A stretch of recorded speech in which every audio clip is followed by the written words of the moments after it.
धोखेबाज लड़की की लव स्टोरी। जब हम किसी से प्यार करने लगते हैं तो हम अपना तन मन और धन सब कुछ देने को तैयार हो जाते हैं। कभी कभी एक प्रेमी अपनी प्रेमिका का दिल नहीं तोड़ना चाहता है, लेकिन जब महेश और राधिका की शॉर्ट लव स्टोरी की शुरुआत। ये शॉर्ट लव स्टोरी महेश और राधिका की है। दोनों एक दूसरे से वर्षों से प्यार तो करते थे, लेकिन इजहार नहीं कर पा रहे थे। एक दिन महेश के घर में बर्थडे पार्टी थी, तो उसने राधिका भी शामिल थी। राधिका को देखकर महेश मदहोश होता जा रहा था। वो सोच ही रहा था, आखिर राधिका को अपने प्यार के बारे में कैसे बताऊं। उतने में राधिका ने उससे उसके घर छोड़ने के लिए कहा, तो महेश बहुत ही प्रफुल्लित मन से तैयार हो गया और रास्ते में अपने दिल की बात बताया। तो राधिका बोली, नहीं महेश, मैं आपको भाई मानती हूँ, उम्र में भी छोटी हूँ। तो महेश गाड़ी रोककर राधिका का पैर पकड़ लिया। महेश ने कहा, बस मुझे आपके कदमों में रहना है। आखिर में राधिका मान गई और कॉल और व्हाट्सएप पर बात ना करने का सलाह दिया। महेश भी उसकी हर बात को बिना किसी हिचक के एक्सेप्ट किया। इतने में उसका घर आ गया। महेश ने उसे उसके घर पर छोड़ दिया। अब उसकी लव स्टोरी की कहानी तो शुरू हो गई, लेकिन महेश के मन में कहीं ना कहीं से कॉल पर बात ना करने का गम था।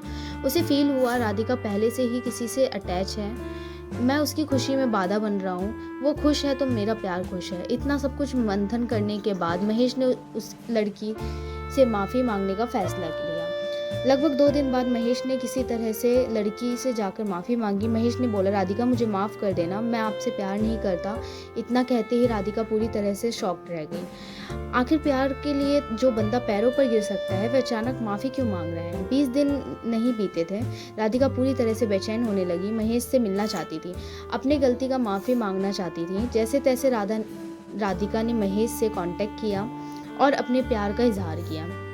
साथ जीने मरने की कसम तक खाई। राधिका का बर्थडे 9 जुलाई को था। बारिश और तूफान पूरी तरह से मजबूर कर रखी थी।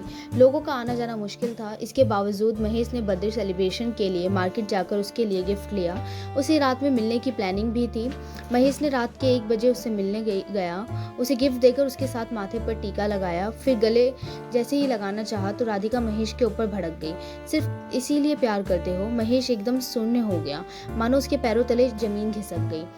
वहां से चुपचाप भीगी आंखों में आंसू लिए चला गया।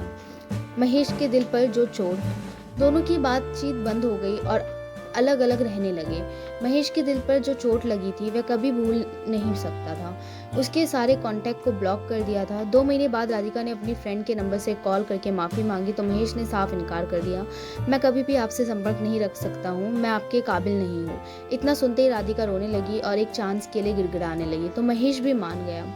अब दोनों की लव स्टोरी बहुत अच्छे से चल रही थी। दोनों एक दूसरे से मिलने जुलने भी लगे थे।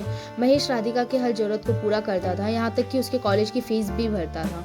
एक दिन राधिका और महेश लॉन्ग ड्राइव पर थे, तो राधिका के नंबर पर काफ़ी कॉल और मैसेजेस आते रहते थे, लेकिन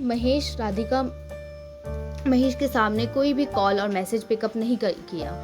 महेश को रास्ते में शक होने लगा, आखिर बात क्या है। जब महेश ने मोबाइल को चेक करने के लिए मांगा तो राधिका ने स्विच ऑफ होने का बहाना किया।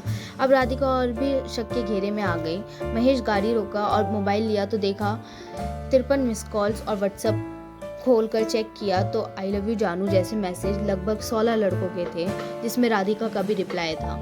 महेश ये सब देखकर काफ़ी दुखी हुआ और वहीं रिश्ता तोड़ने का फैसला किया। लड़की को वही छोड़कर वह घर चला आया।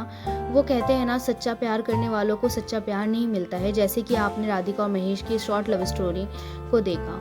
आपको कैसा लगा दोस्तों के साथ जरूर शेयर करें और हमारे चैनल को जरूर सब्सक्राइब करें। Thank you.